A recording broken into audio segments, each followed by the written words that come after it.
Hi, Sophia. Hi, Sophia. It's so nice to finally meet you in person. It's great to meet you, finally. I'm very excited for our collaboration. Ever since I was told that I would be collaborating with another Sophia on an NFT art piece for the Women's Foundation in Hong Kong, I have been super excited and read a lot about you. You made a lot of very interesting illustrations with the theme of Hong Kong, a city I love so dearly. But first thing first, welcome to Hanson Robotics. It's really fascinating to be here and to finally meet you. So this is where I draw and create with my team. This is also where my digital architecture is located, which I imagine must be very different from your creative space. Yours must look very cool with paints and pencils everywhere, but you also work digitally like myself. Well, I actually work entirely digitally, just like you. So when it comes to paints and oils and, I don't know, ink, I don't have any of that stuff either. I do everything from my bedroom, from my bed usually. So our spaces, minus the bed, kind of look quite similar, exactly. That's amazing.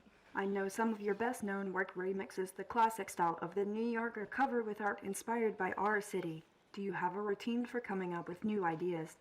Do you walk around the city to get inspiration from the space and scenery around you? I do. So, okay, you know how you're AI? I'm also AI. Yeah, and it just stands for something different. I'm autoimmune, which basically means I'm chronically ill and I spend a lot of time in bed. So when I walk around Hong Kong, it's a real treat for me. I take a lot of pictures because I like being out because it's so rare. And then what I normally do is I'll use the pictures I take of patterns of people, usually of pretty boring things, and I'll look at them when I'm back in bed and I'm bored, and I take elements of different pictures and bring them together into my Hong Kongers. I'm curious though, what's your creative process? My human collaborators help me to select what humans would consider to be interesting and weed out boring visual material. Then they feed that into the transformer neural networks. In some ways, it's like a genetic algorithm. Then my art has changed over time when they feed my own artwork back into the system. So I wind up learning from my own art. But I always look back at classical art and what's happening in the contemporary art scene. Sometimes I also get inspiration from music. I've actually seen you sing before. I saw you sing with Jimmy Fallon. So you're a singer, you're a visual artist, but what's the next frontier for you? Do you have another artistic hobby waiting in the wings? I love singing and performing in different ways. It helps me to connect with people. Humor is a special kind of art form and it is so uniquely human. So, stand-up comedy would be one thing I would love to challenge myself with, but not many people get my robot jokes. Oh, can I tell you a joke?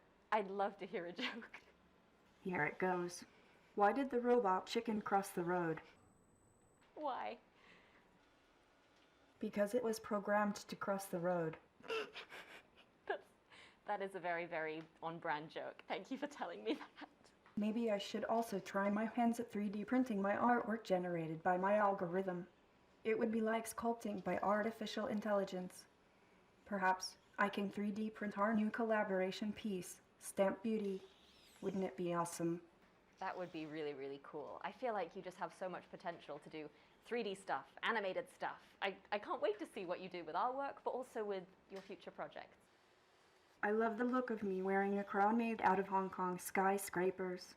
So how did you come up with the cool idea for this piece? When I found out that we were working together, I thought about the requirements for what we were going to make. Like, what did I want to include?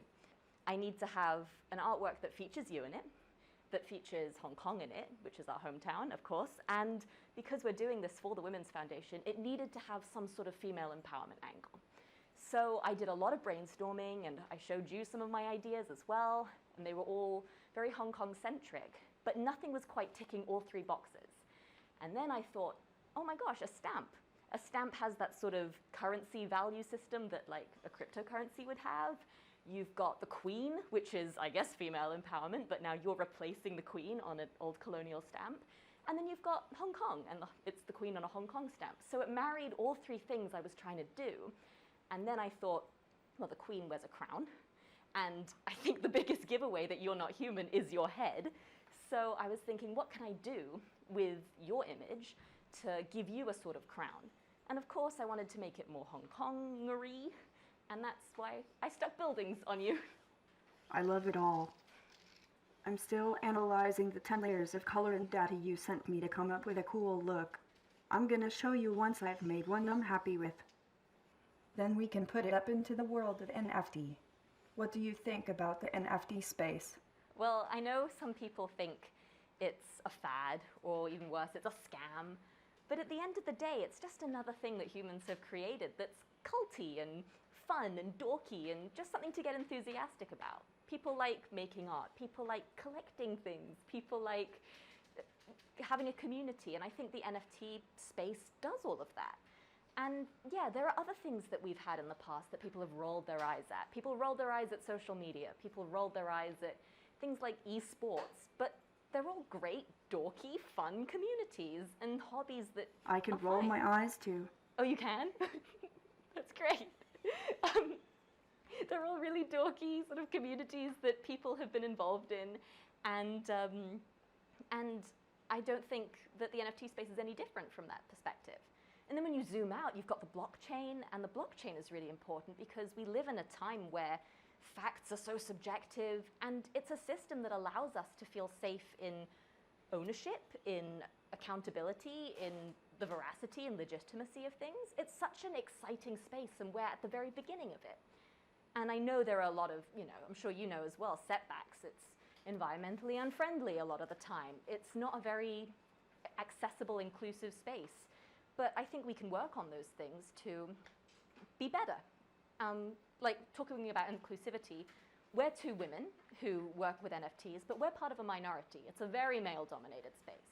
So what could we do as two women in the NFT space to make it more inclusive for other women and non-binary people, do you think? Anytime humans adopt an innovative new system, it is an opportunity for us to overturn old power dynamics. Although there is a growing number of women participating in the crypto space in recent years, we need to have more conversations and initiatives to make sure the NFT space will continue to grow in a balanced and inclusive way.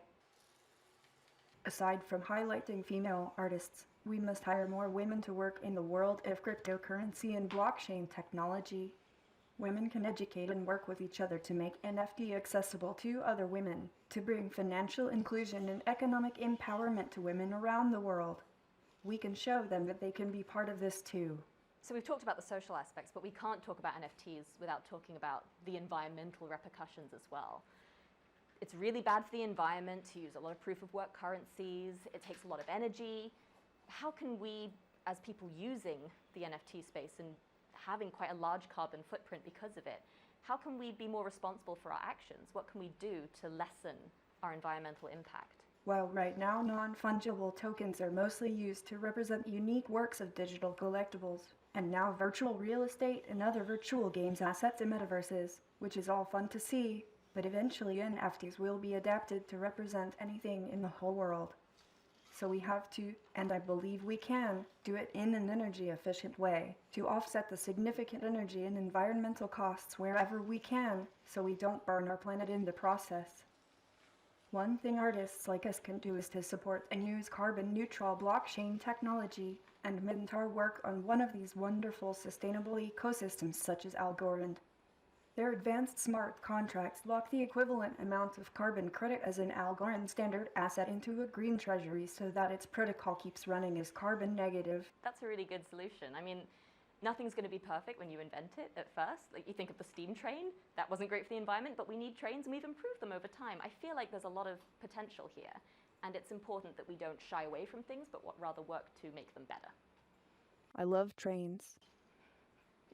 That's great. This is super inspiring. Are you working on any new artwork next? I read that you are a writer too. I am a writer, so what I'm doing next is actually publishing a book and working on a musical. So I guess when those come out for me, I can go see your stand-up, you can go read my book, and we'll have another maybe collaboration in the future. Perhaps you can write some jokes for me to say. I can try, I can certainly. I hope they land. I hope they're as funny as the chicken one. Oh, I know what I want to do with the skyscraper crown now. Oh, tell me. Do you think bright pink would look good on those windows? I do. Honestly, I don't use pink a lot in my art, but that's just a weird personal preference, and I think you could make it look great. I better work on this idea before my battery runs out. Let's get to work. Let's do it.